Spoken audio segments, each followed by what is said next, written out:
Hello. How is everybody today? It's very hot here today. And I'm not sure if there's like some weird internet thing going on in Indiana. But yesterday's internet was horrendous. And we've been having Wi Fi problems on and off here. I don't know why, but it's very frustrating. Hang on, let me adjust this camera. Okay, there we go. And I see that, or hello, darling. Oh, it's about the Tradwives scam. Women who are doing, serving up Little House on the Prairie realness, and how it's all a bunch of horse shit. I love you, Negs. It's good to have you here. Hi, No Name. Hi, everybody in chat. It's good to see everybody. Um, okay, well, yesterday's stream ruffled a few feathers. Love that for everybody. Tough. And I wanted to start with a statement. This is coming from me, all right? This is not coming from anyone else.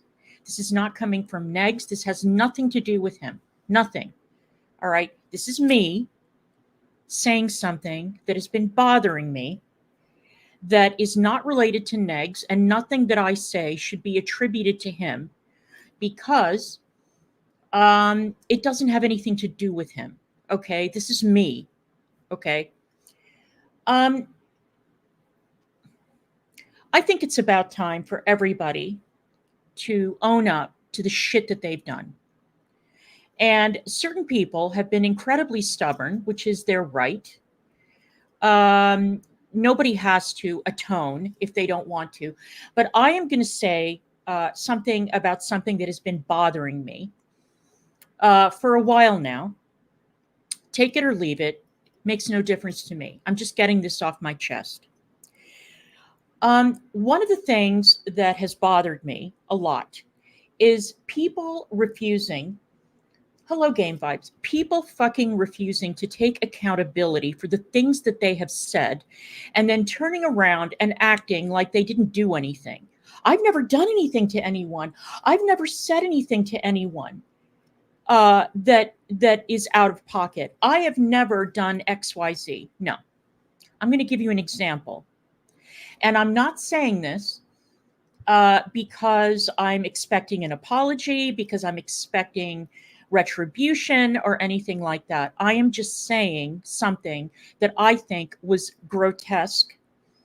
I'm calling out something that was said about me that was grotesque, unfair, a lie.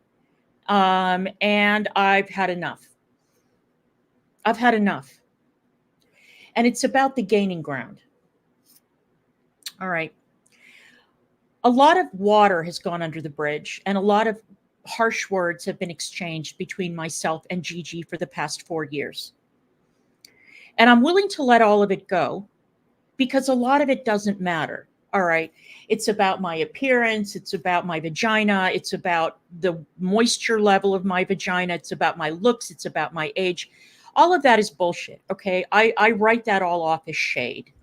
And I'm not going to make a big federal case out of it. But there's one thing that Gaining Ground has said repeatedly that some of his minions have repeated that I do not fucking appreciate. And I'm going to bring it up now.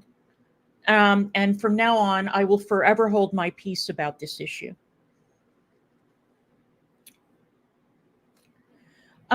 Gigi, you have been extremely upset and angry, justifiably so, about things that people have said about your mother and about her dementia and about grotesque, disgusting insinuations and allegations that people have made about your mom and about your relationship with her.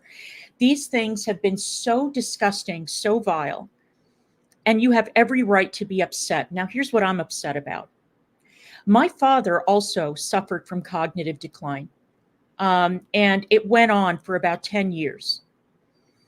It started showing when he was in his 80s, and it got progressively worse until there was an event that I have discussed on my channel where He became so enraged. He was so out of his mind with anger and with fear and everything else that he tried to, he threatened to kill my mother. And the house was full of firearms. And I stood between my father and my mother because I knew that if he had to shoot her, that he would have to kill me too. Gaining Ground has twisted this story on more than one occasion into my father trying to kill me because he hated me. Gigi, that is a motherfucking lie. How dare you, as the son of somebody who's suffering cognitive decline, someone that you're a caregiver for, then have the gall to then make that kind of an accusation against someone just because you don't like them. My father suffered because of his cognitive decline. The whole family suffered. The whole family suffered. And for you to take a story about me saving my mother's life and trying to keep my father from harming himself, and facing the crisis of being from an immigrant family that would never think of calling the police, never think of having him put in a nursing home, never. It would never happen in my family, is absolutely awful. And you should be fucking ashamed of yourself as the child of somebody who has a parent who is suffering from a similar affliction. So if you're going to go around insisting that nobody can bring up your mother's cognitive decline, I agree with you. I think you're absolutely within your rights. And the things, like I said, the things that people have said about you and your mother have been totally unacceptable. But what you said about me and what you said about my father was equally unacceptable. And there is no justification on earth for you to make up a lie like that and then have people in your audience or other creators go out and repeat that fucking lie. Like I said, this is between you and me. It's between you and me. I'm not expecting an apology. I'm not expecting anything. I'm just pointing out that if you are going to expect a certain level of courtesy and respect and empathy from the community, then I expect the same thing. And you have no right to make up lies about me. No right. All right. I have something else to say, which is that there are certain people in the community who need to get the fuck over it. Exhibit A would be Texas 1. I kicked you out of my community because you could not follow very simple rules. And you have spent the past 2 years A-logging me in every chat that you were accepted to. You, madam, need to stop. You need to stop. I have never done anything to you. Never. You were fully on board with all the shit that Sam and Yaba were doing to us. You celebrated it. You celebrated it. You passed on all their lies. And you continue to be convinced that the lies that they told about us were true. Now, if you're not going to calm the fuck down, there's nothing I can do about it. I don't know who you are. I don't know your name. I don't know anything about you. We were never friends. We were never close. You happen to be one of my many mods years ago. Now, if you're going to hold on to a grudge because I blocked you from my community and you are one of the people who is permanently blocked, you will never be welcome in my community, then that is your problem. That is your problem, and you're going to have to cope. Same thing with Fedora. Fedora, you spent months, if not years, trying to get a child removed from this home. You are an angry, bitter, incredibly obsessed woman. And I don't believe that you're quite as you claim to be, because when it comes to your grudges and your rages, your memory is crystal clear. But you have openly encouraged people in the community to report us to CPS over and over and over and over again. I have no sympathy for you. None. I don't believe that you're as sick as everyone thinks you are. Maybe physically, yes, that I do believe. But like I said, you seem to have a remarkable ability to reach into your memory files and pull out every grudge, every rage, every anger, and try to take it out on a vulnerable young man, only to torture us. You do not know us. You do not know our family. I would ask you to go fuck yourself. Stop tweeting out disgusting sexual shit about us. Stop encouraging people to call CPS on us. Leave us the fuck alone. We want nothing to do with you. Nothing.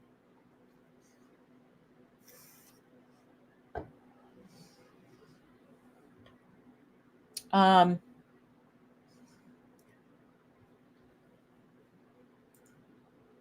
oh, here. Texas is crazy. She is. She is crazy. She's a fucking psycho stalker. What do you care where I am? I'm at home minding my own business.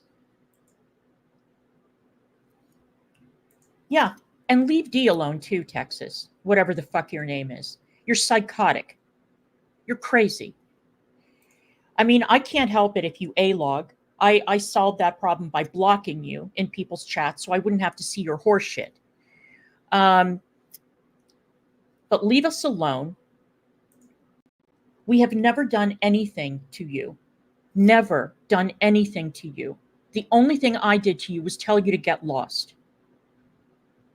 You want me to unblock you. You want to know where I am. You want to know what I'm doing. You want to know what I'm saying. Just fuck off, bitch.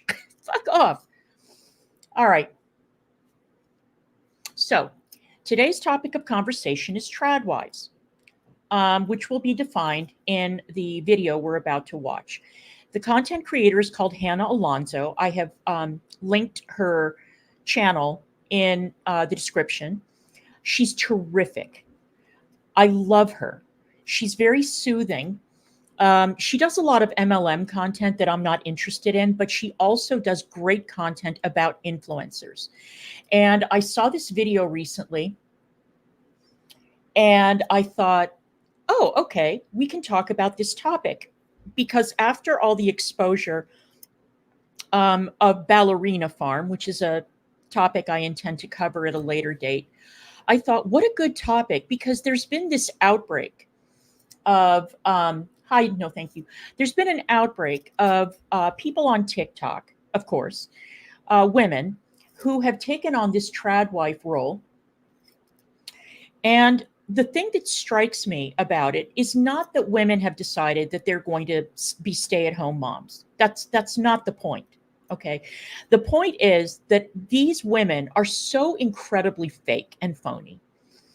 They're serving up like a combination. Like if you took the Stepford Wives and crossed the Stepford Wives with Little House on the Prairie, you would get Tradwives. And a lot of the content that they make, I saw an article that I thought was very astute, which is Tradwives are not making this content for other women. They're making it for men, okay, for the red pill crowd. That's their target audience. You know, these fantasy wives that these red pill guys, these incels sitting around, you know, in the fit and fresh community and backing Andrew Tate, the pimp, and his brother Tristan, the pimp. This is their fantasy ideal of what a woman should be. What they do is they're sort of like the human equivalent of Pinterest. You know, they make content to make women feel inadequate and guilty, that they're not doing enough around the house. And they're like the fantasy creature of the men in the audience. And yeah, oh my God. Exactly. Yeah. AK wants to be a trad wife. Yeah. God help us. So, okay. So let's pull up this video. And we will watch this wonderful content creator who I think the world of. So here is Hannah Alonzo, and she is going to tell us all about the Tradwife racket. Take it away, Hannah. And I'm starting at 4 minutes in because her intro was an ad and a lot of, blah, blah, blah. And I didn't want to play the ad. So let's get right into it. The term tradwife is defined as a married woman who chooses to be a homemaker as a primary occupation and adheres to or embodies traditional femininity and female gender roles often associated with conservative or alt-right political views. And in the social media influencer sphere, this often looks like conventionally attractive young women, typically with a religious background, who get all dolled up like 50s housewives and film themselves performing domestic tasks such as cooking elaborate meals from scratch or gardening or farming or cleaning and organizing. And there's often an air of perfection, tranquility, peace, glamour even. Who dresses like this in the kitchen? Who dresses like this in the kitchen? This is all nonsense. I'm telling you, it's very, very Stepford Wives. Let's continue. They move so effortlessly, so calmly, with so much joy and gratitude to be able to serve their husband and children in this way. They appear to have endless time and endless resources to spend on simple homemaking tasks, and they couldn't be happier doing it. I can show you easier than I can tell you, so let's get into some examples. Let's start with one of the queen tradwives herself, Nara Smith. With 7 million TikTok followers and over 3 million Instagram followers, there is a great chance that you've already come across her content. Just to let you know, this particular content creator, Nara Smith, is a model, and her husband is a model. Okay, so they already have money. They're both gorgeous, and she is very, very visually appealing, but her content is very, very over the top. You're about to see. If you spend time on social media. And she's likely one of the first to come to mind when you think of this tradwife trend. Her videos get millions and millions and millions of views on a regular basis, and she posts mostly cooking content. Here's one that I think you'll enjoy. This morning my toddlers requested some cornflakes for breakfast, but I don't usually keep those in the house, so I just decided to make them. I combined some cornmeal, corn flour, and a tablespoon of coconut sugar with some water until it was batter-like consistency. You don't keep cereal in the house, but you have cornmeal, corn flour, and coconut sugar laying around. Sure, Jan. Okay, let's go with it. She goes on to show us the rest of the process and says that it takes over an hour in the oven for these to bake and get really crispy. My guess is that start to finish, the whole process took at least a couple hours. My question is, who has toddlers that are willing to wait hours for a bowl of cereal? And what mom of toddlers has this kind of time? I'm the mom of a toddler. I don't have this kind of time. I can tell you that. This next one is even more absurd, if you can believe it. My sister's in town to visit, and she's been craving bubblegum so bad, but she ran out, so I just decided to make it for her. I poured some powdered sugar on some wax paper and created a well before combining my gum base with some corn syrup and slowly melting it down. Once that was all melted, I gave it a good stir and poured it into my little powdered sugar wells I created. One of her favorite flavors is green apple, so I made a green apple one, and then also experimented with making a cinnamon vanilla gum. I mean, look, I'd be lying if I said that I wasn't impressed. Making your own bubble gum, I am impressed. I am. And I'm not a crafter. I'm not good with my hands when it comes to sewing and crocheting and knitting and stuff, or upholstering furniture, whatever. But I think this looks like fun. Okay. But to suggest that, at the spur of a moment, instead of running down to 7-Eleven to buy bubble gum, I decided to just, pull some random ingredients that I happen to have out of the pantry and start making it from scratch. A for effort, but come on. Once the mixture was cold enough to handle, I kneaded it and then stretched it out and made sure to always have it covered in the powdered sugar so it wouldn't stick. Then I rolled out my gum, cut it into equal pieces, and decided to go for a little gum ball. Once all the green apple ones were formed, I moved on to my cinnamon vanilla ones and set them aside before tossing them in some more powdered sugar. To keep them fresh, I placed them in some wax paper, twisted the sides, and repeated that process with all of them. And then they were ready to try. These tasted even better than store-bought gum, and she was so excited. No the big cinnamon deal. vanilla ones tasted like a donut. I was very pleased about. Again, gum is too hard to come by in this household, but don't worry, I have gum base and flavorings for it. Right. This is where I really start to raise an eyebrow if I wasn't already, because first of all, gum base is not something that's sold in most grocery stores. I looked it up and it's one of those things you either have to order online or maybe they have it in some select craft stores. It's Mhm. highly unlikely that somebody would have this as a staple ingredient in their pantry, Highly obviously, which makes me unlikely. question this whole my sister is here and just happened to have a craving for gum and I just happen to have gum base and flavorings on hand narrative. I call major BS. I'm sorry, I do. This to me is clearly a planned piece of content that she prepped for ahead of time. She placed the orders for these ingredients well in advance. And the hook about my sister had a craving for gum is a lie. That's I once again want to recommend this content creator. She's so pretty. She's so soothing. She's so sane. I think the world of her. Please do sub up her channel. She's got great content. Again, the link is in the description.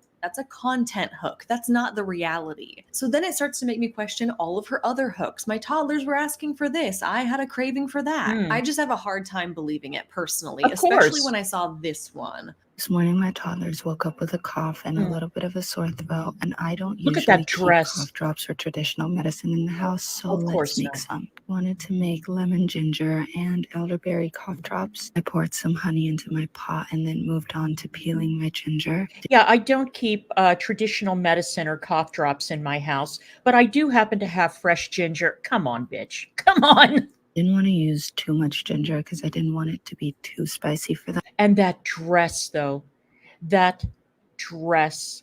Who wears a dress like that in the kitchen? I mean, it's a beautiful dress.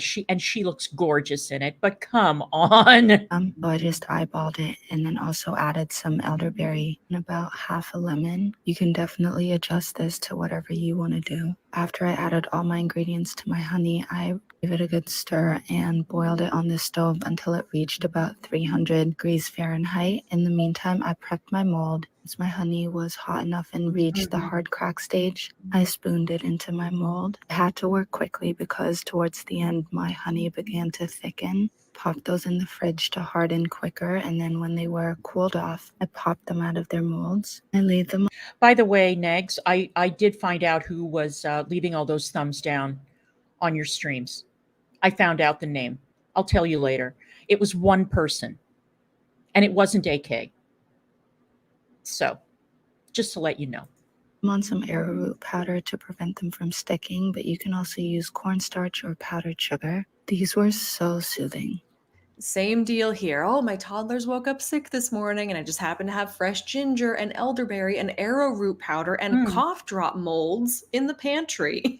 No, you didn't. This was clearly planned well in advance, and it is crazy to me that people fall for it. I saw this video 1 hour after it was posted to TikTok and it had 1.6 million views already. I'm sure and it over did. 2,000 comments of everyone praising her for how amazing she is. DIY cough drops? What can't you make from scratch? Never skip a Nara Smith video. I want to be you. Very creative. No one does it like you. Nara is just that girl. She is mother. You are goals. Here for my daily dose of Nara Smith. Her fan base is rock solid, and I can see why people adore her. She's captivating. She's talented. She seems like an anomaly. She's But what I beautiful. want you to know is that she is a content creator. This is her job. Right. Making over-the-top, unrealistic cooking videos is her business. It's not a depiction of her reality. Being a traditional wife is not her job. Making videos portraying the fantasy of a traditional wife is her job. Now let's take this up a notch. What if I told you that she had her third baby a couple months ago? She posted that cornflake video 4 weeks postpartum. She posted the gum video 3 weeks postpartum. There you go. She posted this video of herself making a fried chicken sandwich on homemade focaccia 10 days postpartum. Unbelievable. Were you up making bread from scratch at 10 days postpartum? Because I know I wasn't. I could barely scrape together the energy to take a shower. I most certainly was not spending hours in the kitchen making bread and gum and cornflakes from scratch the moment somebody in my household requests it. I think a lot of people who see this could understand understand how it's unrealistic, how it's fabricated, how it's a false reality. Right. But Nara seems to have a pretty split audience. I would say most in favor of her content, most kind of idolizing her. The early crowd who follows her and sees her content in their feed, they shower her with praise and adoration. They absolutely love and appreciate her content, and they think that she's admirable and a real life Wonder Woman who really can do it all. And they have totally bought into the idea that this is real life. And oh yeah, she's 22 years old, by the way. Did I say that?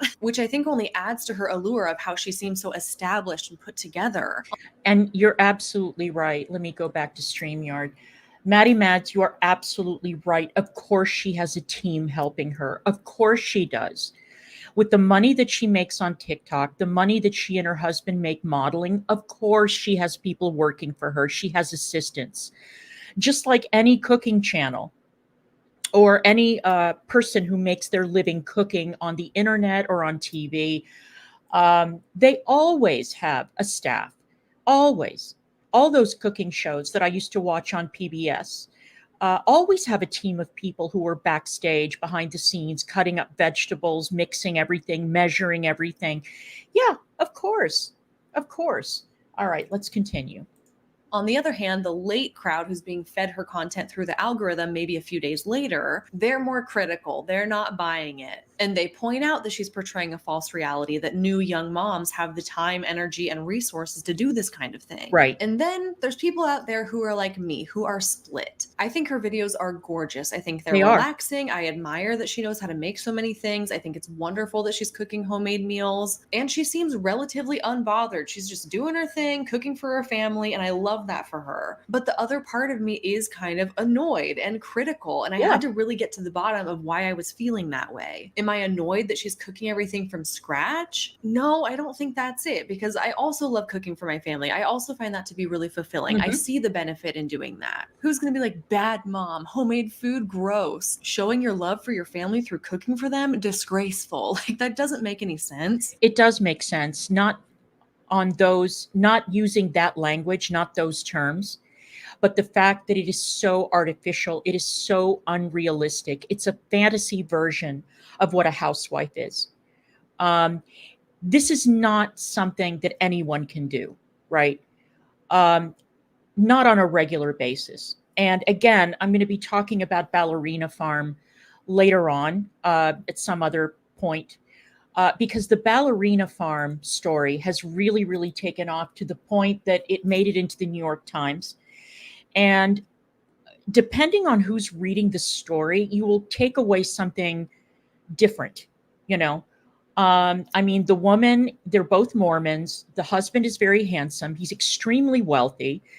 And they run a farm. They have 6 kids that she is solely in charge of taking care of. She does all the cooking. She does all the cleaning. There's no nanny. There's no help in the house. And she helps out with the farming. She helps out with their business, you know, packaging the meat and the, you know, whatever it is that they ship out.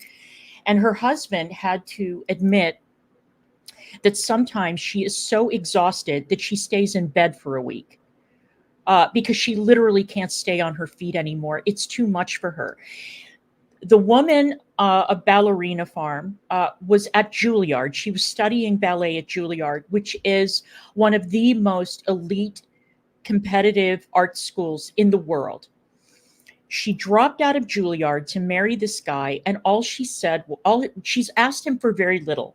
One thing was she wanted to build a ballet studio on their property, and they have a huge property, and the husband basically took that space and turned it into something else.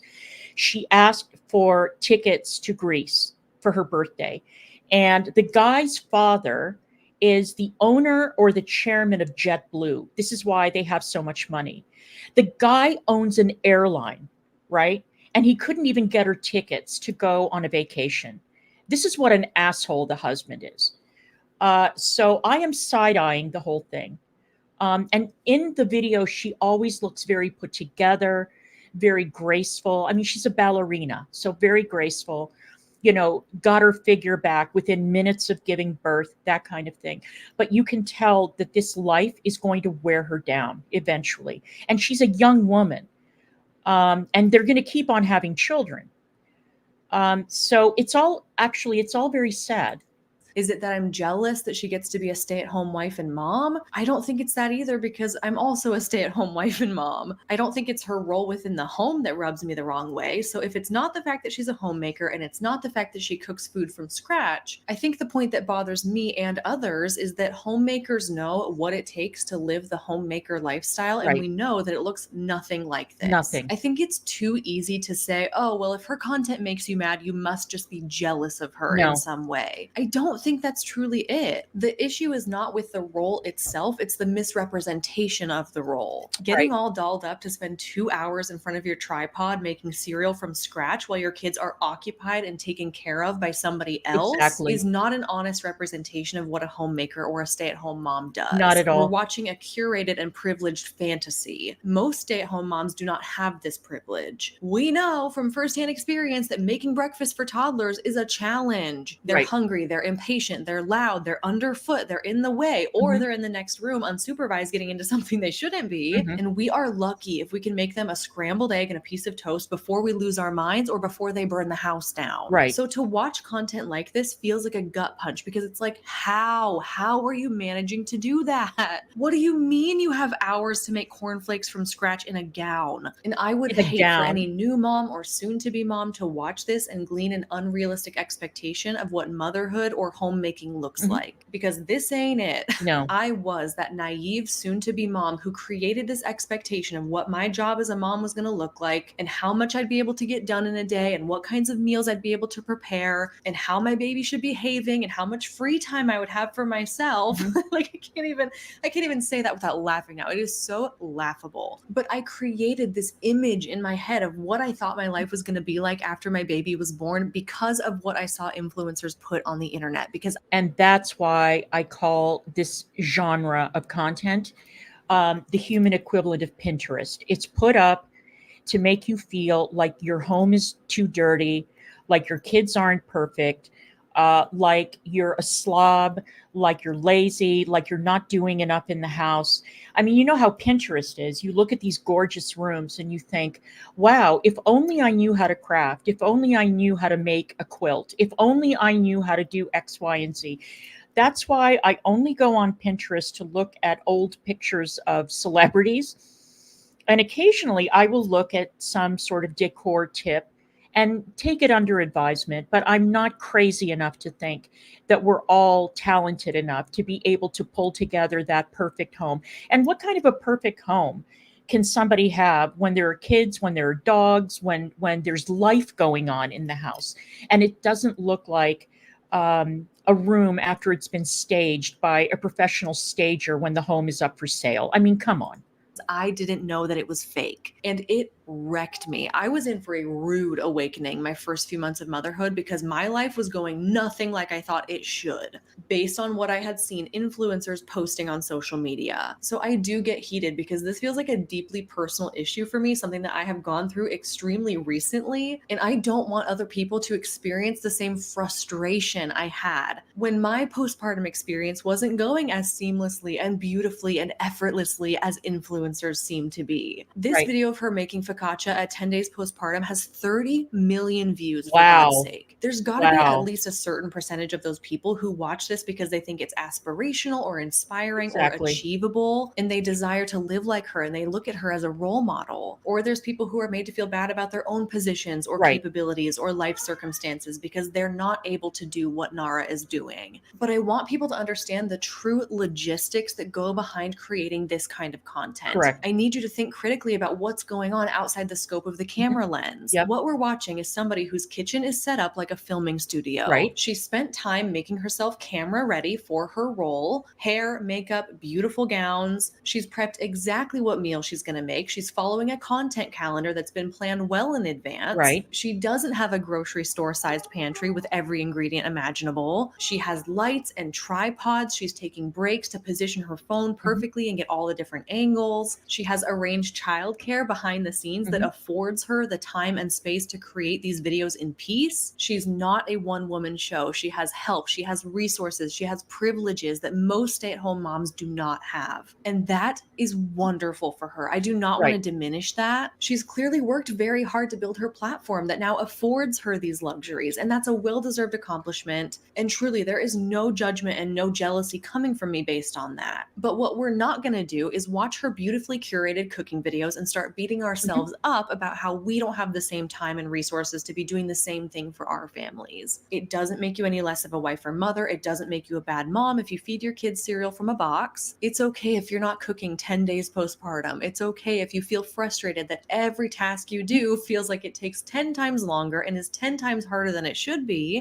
because you don't have extra help and you don't have childcare. You are the childcare. I just want to scream it from the rooftops that the final TikTok video you see does not tell you the full story, and that there are endless amounts of unseen help and resources behind the scenes. It's fantastic if you appreciate and enjoy Nara's content, just don't believe that it's real life. That's all I'm saying. Moving on to another super popular influencer in the Tradwife genre, this is Hannah Nealman, also known for her social media handle Ballerina Farm. She's a former Juilliard ballerina, she's a pageant queen, and she's also the mother to 8 children living on a ranch in Utah. And she's amassed a following of 9 million on Instagram. Her family is gorgeous, her ranch is gorgeous, and she portrays this very idyllic little house on the prairie type lifestyle, milking cows, harvesting eggs, homemade butter and bread, and egg salad sandwiches where everything came from the farm, ravioli where she made the ricotta cheese filling herself with the milk that she milked by hand. And the issue that people take with Hannah's content is that everything gives off this air of being humble and modest and down to earth, like she's just homesteading and raising babies and making bread in her little farmhouse in her linen dresses, which might be true, but there's also signs of extreme wealth and privilege that poke through. Most notably, the oven that's seen in the background of a lot of her videos is actually worth up to $30,000, or that the 328-acre ranch she lives on was listed for $2.75 million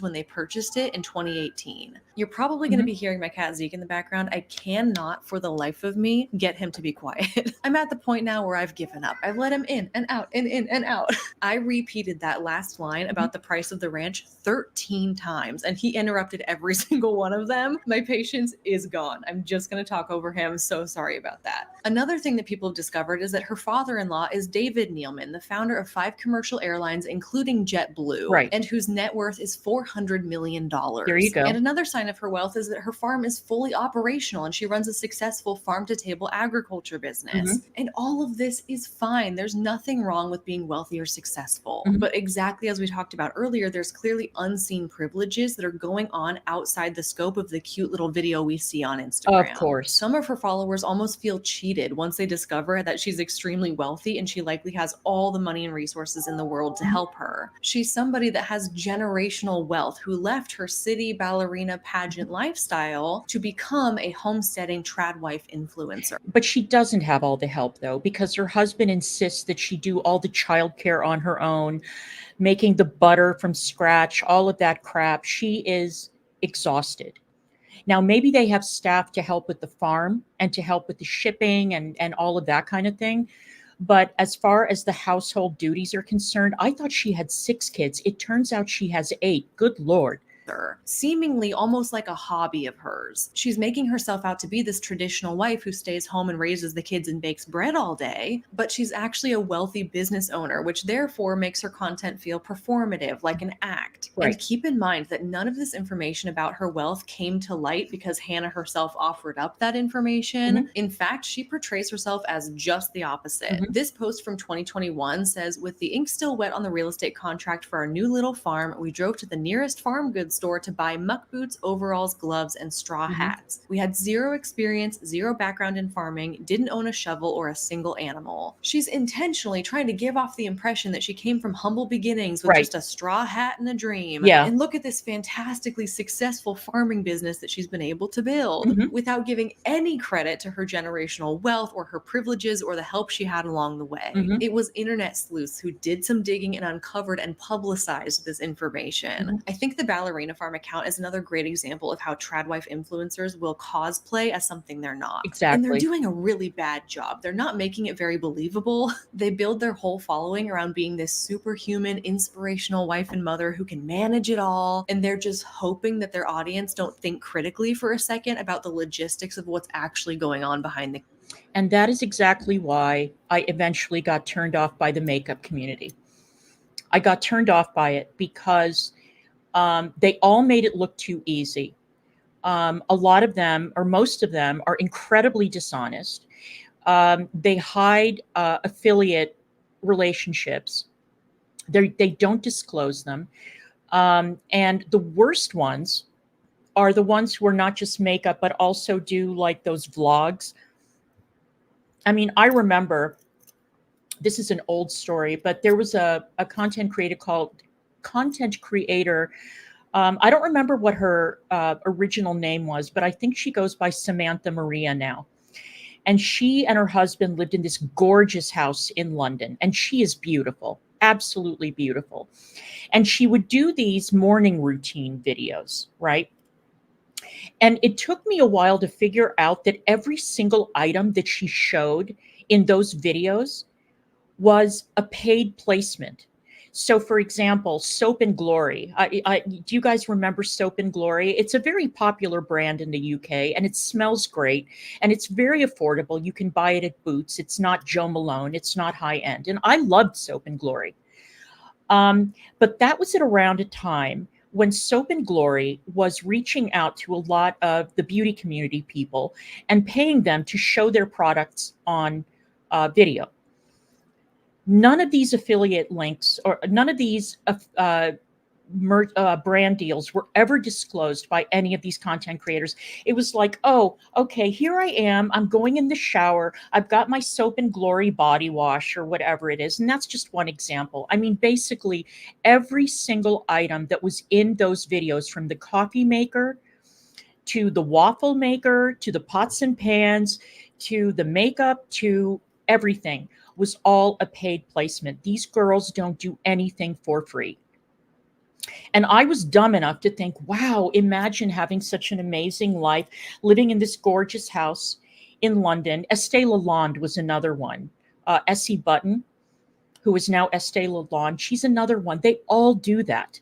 So anytime that you see a morning routine video on YouTube or TikTok or whatever, rest assured that every single product that you are seeing in that video is a product that the influencer is getting paid to show on camera. It took me a while to figure this out, but when I did figure it out, I felt incredibly cheated. The camera. And the final Tradwife I want to touch on for this video is Estee Williams. She's a self-proclaimed traditional wife, and she has nearly 200,000 followers on TikTok. Unlike Hannah and Nara, she doesn't post much content of her actually doing the domestic labor tasks. She posts mainly sit-down chatty videos about how to live the Tradwife lifestyle. For example, this is a video directed at high school girls, giving them advice on what they should do if they want to become a Tradwife in the future. Wonderful. Here's a video about how to be feminine in the gym, and some of her tips include wearing scrunchies, wearing makeup, wearing perfume, buying cutesy pink workout gear, and of course, dressing modestly, because you don't want to attract the attention of any man in the gym who isn't your husband, right? Sure, right. This is another video she did on giving tips on how to attract a masculine man. And one of the tips is that you must be an approachable woman, which to her means you need to be feminine, fit, and friendly. And then, of course, there's this one. POV, your husband is on the way home, and it's just her primping herself to be presentable for him. And no, this account is not satire. She is 100% dead serious about all of it, which kind of leads me into the discussion of, is being a Tradwife a good or a bad thing? My first reaction to watching her videos is to be appalled and to feel very uncomfortable by it. But then you look in her comments and she has a lot of support, and it's other women leaving their encouragement and praise of this kind of lifestyle. What I found is that people are very split on how they feel about this trend. Right. And I keep calling it the Tradwife trend because of the social media component. Obviously, the idea of being a housewife is not new and it's not a trend, but the recent rise of influencers who perform this lifestyle for a camera, for content, for views, for the consumption of others on social media, that is a trend. Each of the Tradwives I've shown you in this video have supporters and non-supporters. On one side, some people say the Tradwife trend is anti-feminist and that it's setting us back as a society. Like, we worked so hard for women's rights and equality, and we're finally to a point where women are pursuing a higher education and they do have a representation in the workforce. And we do envision more for ourselves than being a caretaker, and dual income households are the norm now. Right. So in a way, the Tradwife trend feels like a huge step backwards in time, where these influencers are cropping up and gaining wild popularity, but they're perpetuating traditional gender roles where the woman's sole purpose is to take care of the home and to serve her husband and children.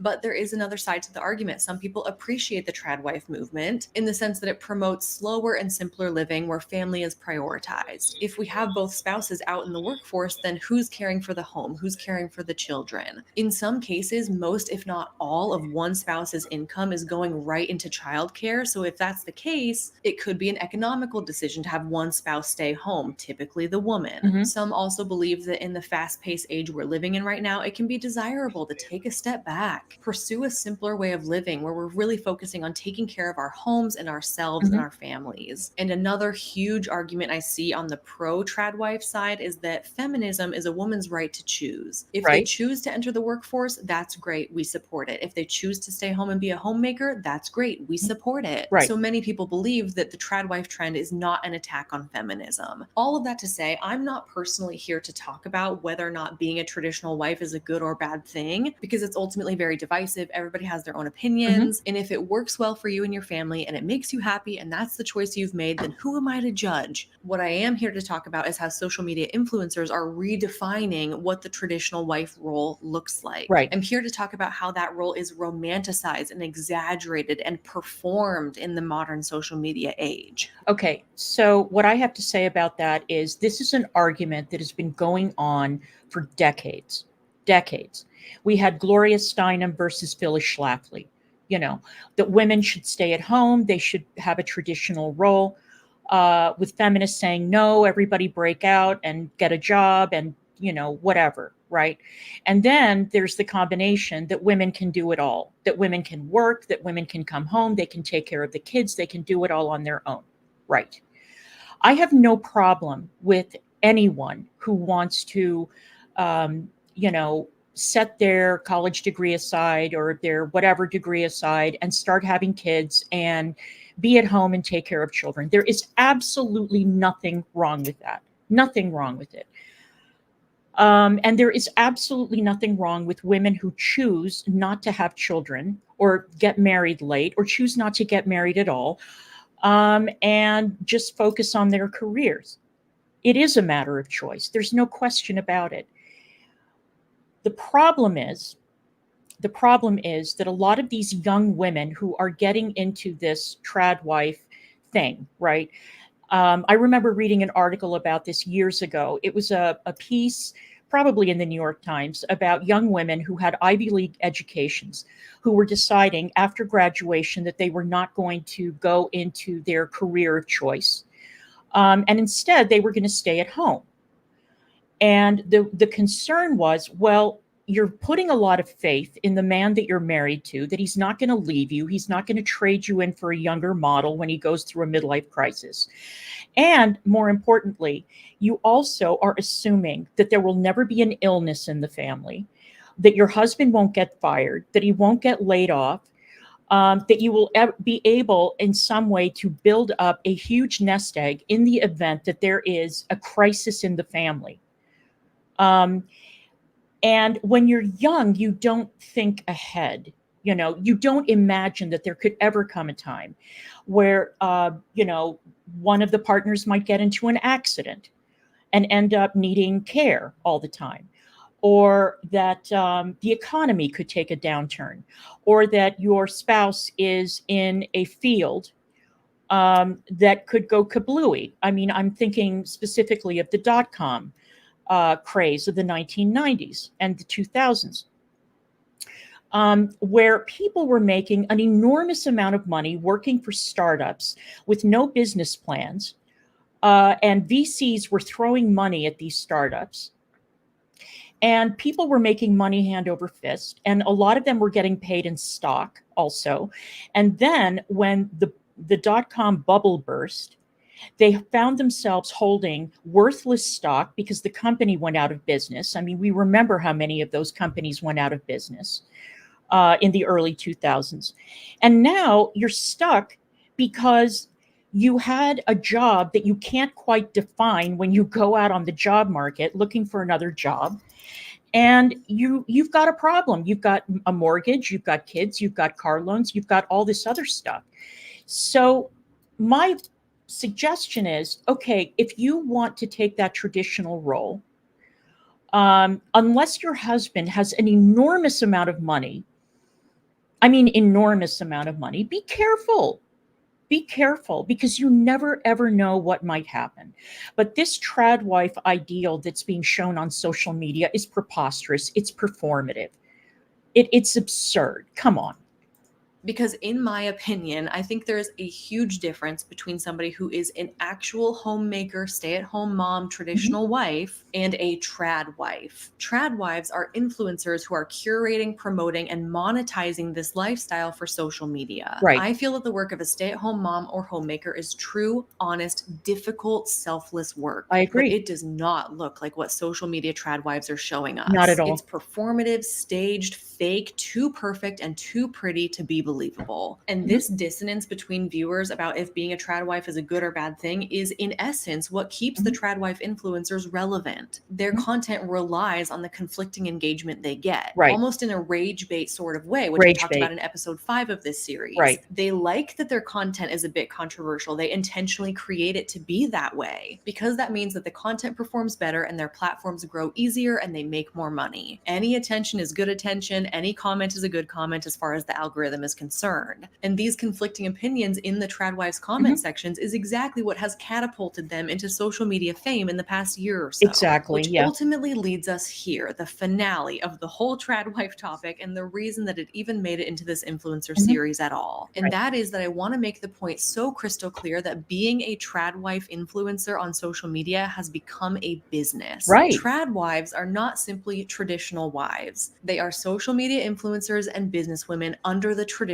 wife disguise. Exactly. Think about it this way. If somebody wants to become a stay-at-home mom or a homemaker, that means that they are giving up their ability to bring in an income, right? If you're going to stay home and you're not going to work, then you're giving up the opportunity for a 2-income household and you are signing on for a 1-income household situation. So what this means is that the household must be supported on the working spouse's income alone, Exactly. right? Yeah. However, we're in the midst of a global cost of living crisis Right. and many families cannot be supported on one income. For some, it's simply not an option to not work. Right. And to be a stay-at-home parent or a homemaker these days is in a lot of ways a privilege. If you're a woman who wants to be a homemaker, here's your 2 options. Number 1, have a rich husband, Right. or at least a spouse I with just a said that. stable, well-paying job that can support your whole family. Or option number 2, find a side hustle that allows you to bring in an income and be a homemaker at the same time. Right. And in my opinion, option number 2 is exactly how the Tradwife influencer trend was born. Some women get stuck in MLM pyramid schemes as their side hustle of choice. Other women become Tradwife influencers. Tradwives aren't actually traditional housewives. They're housewives with a social media side hustle. It's become a way for women to take on the housewife or stay-at-home mom role while also being the second income stream for the family. Right. This is my hot take. I believe that Tradwives have built a business on cosplaying what they believe real homemakers do. Right. Anyone who's an actual homemaker knows that it looks nothing like what Tradwives portray. It's an act, it's a facade, it's a business. They're still technically working, but it's their job to pretend that they don't have a job. Right. They've shot their way into social media success by creating fictional fantasy content. Right. I think we can look at Nara Smith and Hannah Nealman as perfect examples of this. Nara has grown her platform so large to the point that she is bringing in insane, high-paying sponsorships with extremely recognizable brands. Of course. Just so far in 2024 alone, she's done sponsorships with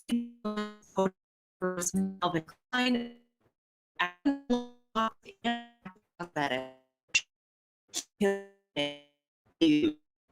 tend to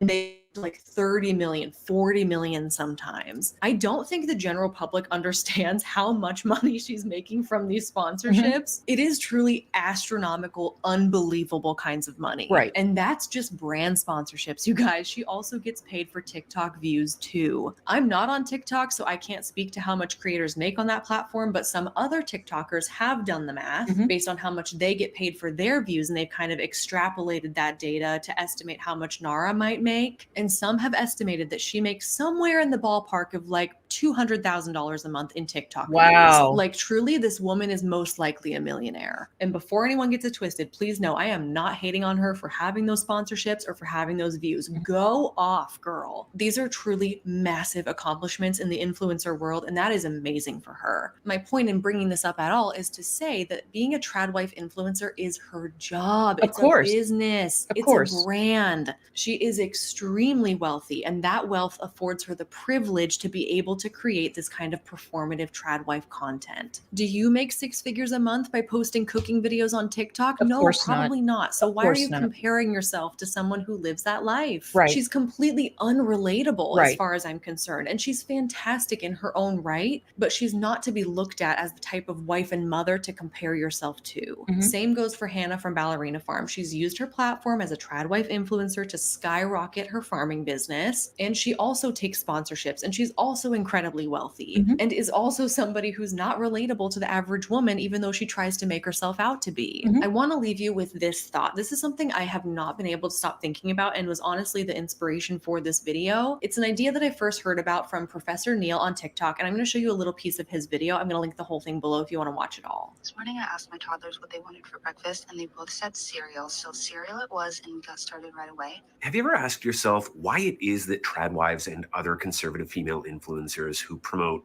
traditional gender roles have all the time in the world to make cereal from scratch, but somehow never seem to record themselves doing essential domestic labor like vacuuming, trying to get a particularly nasty stain out of a shirt, or scrubbing a toilet? When they are performing labor in these videos, it's always something that, strictly speaking, is unnecessary, and they are doing it the hardest way possible. Exactly. Because the answer is that it is for show. It is all a performance. In his remarkably prescient 1899 book, The Theory of the Leisure Class, Thorsten Veblen coined the terms conspicuous consumption and conspicuous leisure, suggesting that those with wealth and power no longer having any economic production to contribute themselves, instead contribute to the production and consumption of leisure. Those consumption practices, those leisure activities, are conspicuous precisely because that is how the leisure class signals their difference from the working class, signals their exceptionality and their superiority. They're not better than us because they can make their children cereal from scratch. They're better than us because they are so wealthy and well off that they have nothing more important to worry about. Our idea of a traditional wife is rooted in the 1950s, when many women belonging to the middle class took on the homemaking role. However, in 2024, the Tradwife trend has morphed into a trend for the leisure class. And I'm going to cut it off here because she kind of repeats herself. The Victorians had a concept called the angel of the house. Meaning that the woman of the house had to be the angel of the house. Fragile, yes, hardworking, but fragile, corseted, prone to getting the vapors on a fainting couch. Well, anybody would faint if they were trussed up like a Christmas turkey, barely able to breathe, with the rib cage being compressed to such an extent that they would literally faint. That's where fainting couch comes from.